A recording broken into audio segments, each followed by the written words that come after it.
have you ever felt kind of stuck? And whether it be in weight loss, or whether it be in a chronic illness, or whether it be in healing a condition that you really, really want to heal, or whether it be learning to run a marathon, whether it be growing in your business, but you felt really stuck and you thought to yourself, there must be more to life than this suffering, and this always trying to figure it out. And so you move forward with that and you share it with someone you absolutely love and trust, and oftentimes someone you might live with, and they squash it down, and you kind of get crushed on the inside a little bit, and then you stop and you remain in your suffering, you remain stuck, and you don't move forward with an action plan because you feel that this person's opinion of what just happened or of your life is valid to your life. And I know that's a powerful statement. So I'll start with, hi, my name is Natalie Palto. And today I'm going to talk to you guys about 3 ways that the relationships that you have, or the mindset that you have of the DIY mindset, which is like I was a professional DIYer in many ways, is keeping you stuck, and how to get unstuck. And it may not be what you think. So stick around to learn about these 3 ways. Firstly, I want to share with you guys why people tend to keep us stuck.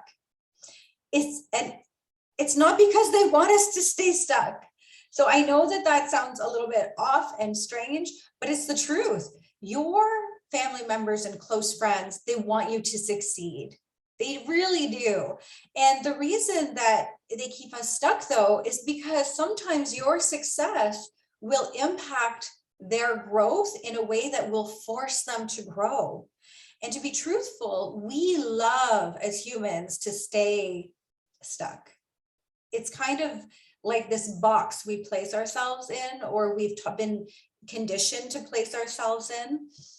And so if someone in our inner circle all of a sudden begins to grow, and here's a good example of that, is often they say that we surround ourselves with we are surrounded by the 5 people. We are the average of the 5 people that we surround ourselves with. And all of a sudden, one of the people that we surround ourselves all of a sudden grows. Well, there could be a few things that could happen here. I mean, the group can grow with the person, but that's not usually the case. If you've heard the story of crabs in a bucket, where the crabs will always try to pull the crab that can make its way out instead of working as a team, they always try to pull it down. It's not a reflection of them not wanting you to grow. It's a reflection of them seeing themselves now being either forced to grow or to be able to stay safe in the same place. Anything that is different in our lives, anything that requires us to grow in the sense of changing the way that we think and see the world, or our lens of the world, is deemed unsafe by our brain at first. And so people around us, although often meaning as well as they can, are actually often one of the reasons we're staying stuck. Do we decide to stay stuck? Sometimes. Does it mean that they're bad people? Absolutely not. And sometimes it's just either creating boundaries that are going to support this, or even just explaining how you feel. And this may be the light that shines, your light that shines, your growth that shines, that gives them permission to grow as well. And I want to share that on the flip side of this, the opposite can happen. And I'm going to give you guys 2 examples of how this can look. Because sometimes we can meet that person that could be just someone you saw on social media, or could be someone that you met through a friend, or someone that you just met in passing at a dinner, who knows where. And they all of a sudden say something so profound, it's like it releases a few pieces of the glue that's keeping you stuck. And you automatically know that that is your person that you want to connect with, and that they will get you unstuck. So I'm going to give you 2 examples of what this can look like. And the first one is talking about weight loss and our do-it-yourself mindset around I can do this, and like being your own, biggest cheerleader, which we all want. But the problem with that is that we're often our own worst critic. And so as we start to lose weight, we're going, and then all of a sudden our friend will say something, let's just say like, oh, well, if you're over 40, it's just normal to gain weight. They're instilling a limiting belief in your mind, if you believe that, when there is evidence all around you that people over 40 are losing weight and getting to their healthy weight, right? They're doing the things that are in the lifestyle medicine pillars. And so this is an example, though, maybe that friend or that family member that said that after 40, maybe they're just uncomfortable that you all of a sudden are starting to change the way they're eating. Maybe the recipes that you're making are pushing them to this boundary, and they feel that they shouldn't have to eat this new food, even though it's better for them, but it's requiring them to change in a way that they feel is without their permission. This is a classic thing that happens in families.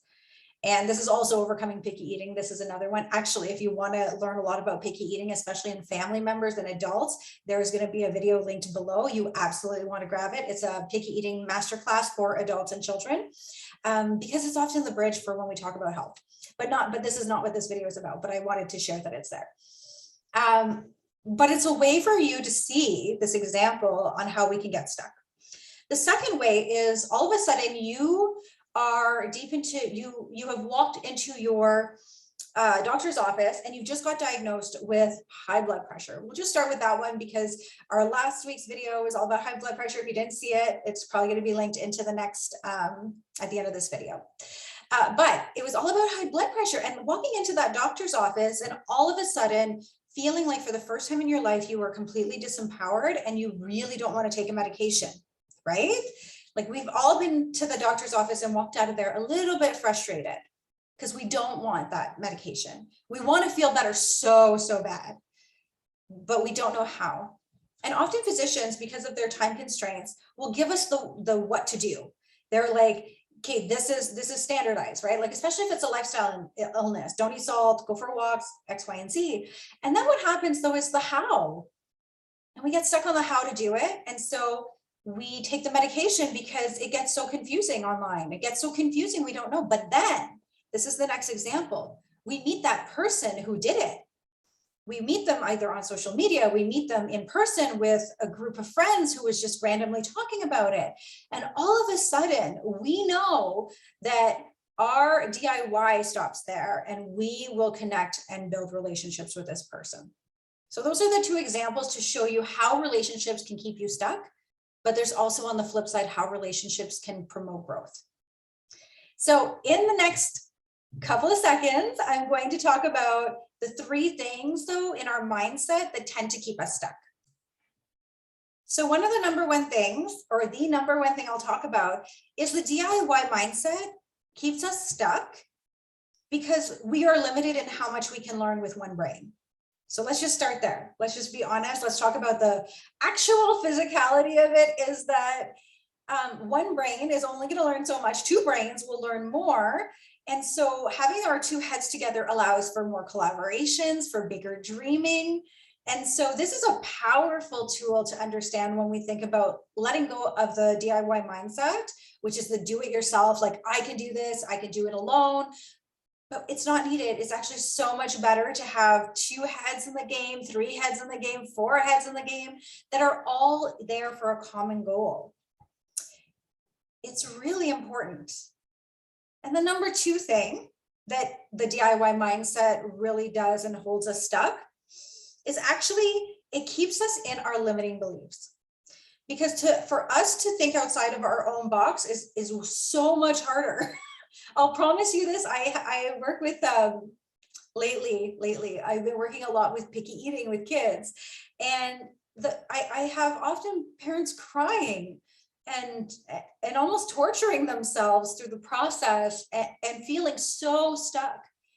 And in one call, and I'm going to say almost every call, I can see a family go from crying, feeling really alone in their journey and in that box, to complete change of hopefulness, joy, fun, and a plan, and so empowered that they're actually, instead of dreading going into the next scenario or the next like mealtime mayhem, I like to call it, they're going in there with like vibrancy and like this, just this way of being a light. And for their kids, could you imagine the difference between a mom fearing trying to give them new foods and that tension and stress that they can feel, by the way, and now someone coming in with no expectations, but all of these new plans and just having fun through the process?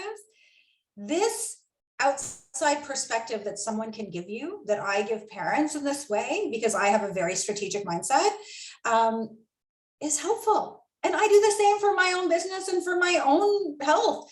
I ask people who have gone the steps before me how they did it. I ask people who are even behind me and can see the world a little bit differently. I actually have clients who sometimes give me great insight on my own limiting beliefs and my own box. So understanding that is probably the biggest takeaway from this video, is that you, no matter how much we think that we've got it together and we can do it ourselves, an outside perspective can be taken or leave or left, right? But what if it was the one missing link that actually sped up your results tenfold, versus doing it yourself, throwing, like I like to joke at it as being the spaghetti thrower at the wall and throwing like 9 different spaghetti strands, whereas hearing or working with someone that gives you that first, that first spaghetti strand, and it's there, whether it be for strategy, accountability, whether it's just a friend you're running with and you guys actually end up staying running buddies for years and years, and you guys gradually go far together and lose weight and maintain it, versus you running for a month, losing all the weight, something happens, you injure yourself and you never do it again, right? So there, it's a huge, it's such a big thing to do things together. And then number 3 is do it yourself mindset. Okay, this is really something that gets people stuck, is actually putting strain on your existing relationships. I know this is such a hard one. I'll give you guys an example. I absolutely love my husband. I do. I love him. I love to do things with him. He plays this card game, I'll share, that I like. I mean, I'll play with him sometimes, but he loves it. Like, he does it on his spare time. And it would strain our relationship probably if he expected me to do it every single time he went. I just wouldn't be able to. It just wouldn't be my top priority. And so he has relationships with other people, other guys who play and love and adore this as much as he does. He can open cards with them and it's like this big, like, celebratory affair if they pull this like special card. Whereas on my end, it's no different. If I try to force my husband to sit through, like, and these are funny ones, like, I love like learning, and my husband doesn't read that well. It's not his favorite thing to do. Like, if I was like, okay, we're just going to sit here every night and read together, like, that wouldn't fly. No. And so when we try, I mean, we can ask if someone does that isn't our significant circle and has the same interests as we do, then that's great, and do it together and it'll be wonderful. But if they don't hold them back from doing what they love. They're going to love you even more for letting you do, for you letting them do it, and the same vice versa. When we try to instill our beliefs and our needs and our wants and our loves and passions on someone else, it can potentially strain that relationships, when we could just find someone who is exactly as thrilled about it, and it would be fine. It's great, and it actually opens up space in relationships. Okay, so I hope that helps. I absolutely think that relationships is such an important piece of the medicine pillars. The more that I explore them, the more that I see that relationships can sometimes be the difference between people succeeding in their journey to health and reversing their chronic illness, to someone who stops and gives up. So relationships can work for us or against us, but either way, we are social creatures, and people who live the longest in the world, create and cultivate and make efforts to create and cultivate deep, deep, deep connections and relationships. So I hope you enjoyed this video. I hope that it gave you some inspiration into understanding 3 things that our mindset, our DIY mindset can keep us stuck in. But I think that, and I hope that it will inspire you to find your people to go far together with. It doesn't mean that your inner circle won't see what's happening or resent you for it or anything like that. If anything, it will just probably allow you to shine such a bright light, especially if it's health related, into their lives, that they may choose to take different actions on their own terms. Have a great day, guys.